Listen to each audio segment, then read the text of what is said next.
I didn't talk to a single girl in high school from years 7 to 9. Zero. Let me explain to you why I didn't talk to a single girl. I only talked to a girl if she actually came up to me and started a conversation with me. And only then I'd probably say 3 or 4 words, then fuck off. Let me explain to you why that is. So, in year 6, I got my first girlfriend, right? I got my first girlfriend and we were together for about 6 months. And we weren't really girlfriend, boyfriend, we're just pretty good friends, right? And during this time period, this was where I really discovered, as most people do, who they actually are, their idea of themselves. That's when social anxiety, depression, and so many other mental health issues come in. And then the big dance, high school, came along. 2019, my first day of high school, January the 31st. I remember it like it was yesterday.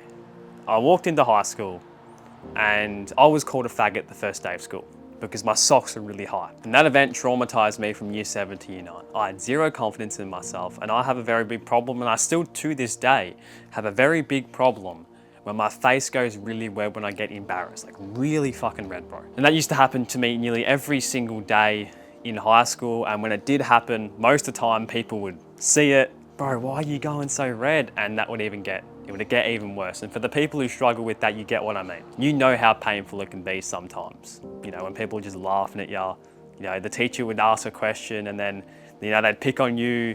You didn't know the answer to it, even though it was an easy question.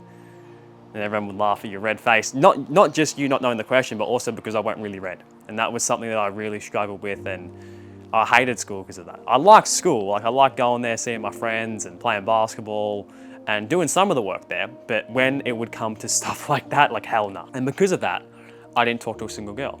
Because I know if I did talk to a single girl, and I've tried it before and it didn't really work, I would go very red and it's an instant turn off. Well, that's how I thought it was anyway. I would go up to a girl and ask her a question because maybe, you know, we were doing some teamwork activity in class, and bro, my face would go red as fuck and she'd start laughing. That fucked with my confidence so much, bro. And that's why I did not talk to a girl unless I had to from year 7 to year 9, 2.5 years. And it makes high school so fucking shit. If you have that mentality, which 90% of teenagers do, it makes high school a drag. Every single day going there for no reason other than to look down upon by other people. However, in year 9, I started creating content. I said, fuck it. Who cares what these people think? I have a bigger mission. I have a bigger purpose. I have a bigger purpose to inspire you, to inspire others. And that purpose really took over. I said to myself, why do I care what these people think of me? It was simply because I had to fill a void inside myself that wasn't fulfilled yet. I didn't know who I was. I didn't have a purpose. I was going day by day without doing jack shit, like an average teenager would nowadays. And the only source of happiness I'd really get was when I got validated. So I started posting on TikTok and YouTube. And nearly everyone that not really my close friends, but a lot of the guys in my year level, some of the girls in my year level, and especially like other year levels as well at my school, they judge me a lot for making videos. You know, they call me weird, like, bro, what are you doing? I started talking about NoFap then, and they're like, bro, what the fuck are you doing? You're so weird, bro. I was on the verge of giving up. About a month when I go back to school, because I started in lockdown, so no one was really around me anyway. And I didn't read the comments at that time, so I didn't really care. But I got back to school and everyone started judging me, or most people started to, right? And I was on the verge of giving up. Then I reminded myself, a person who achieves anything great has experienced some backlash from other people, from their family, from their friends. So bro, if you don't fit in at school, you're always the odd one out. Maybe no one likes you, you don't have any friends. This is a blessing, man. It truly is.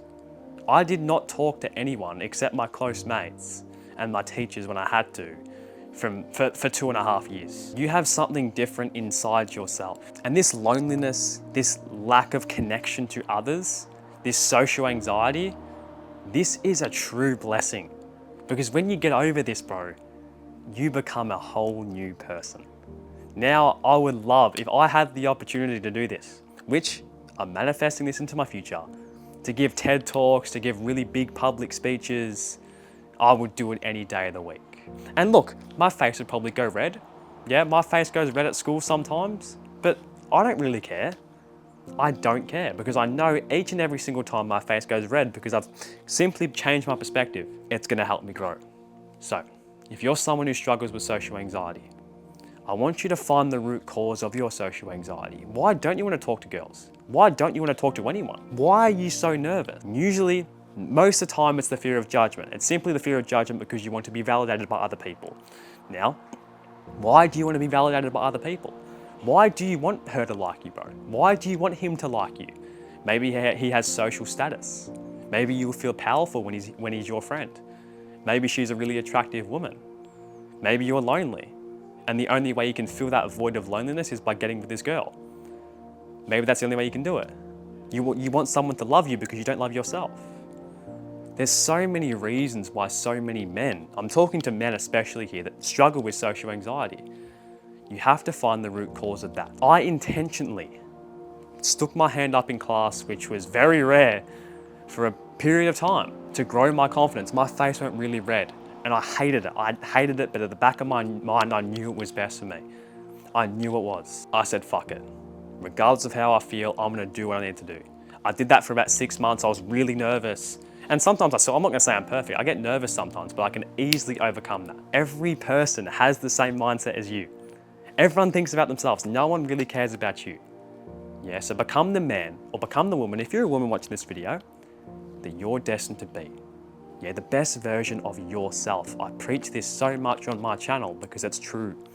You want to live your dream life, not a dream life that other people want you to live. Challenge your idea of social anxiety and your life will be forever changed. Subscribe if you're a young man trying to improve his life, and especially if you struggle with self-confidence, because that's what we're all about here. We're all about becoming the best possible version of ourselves, building better habits to become the men that we're destined to be. Free training down below if you're struggling with that, bro. I'll catch you in the next video.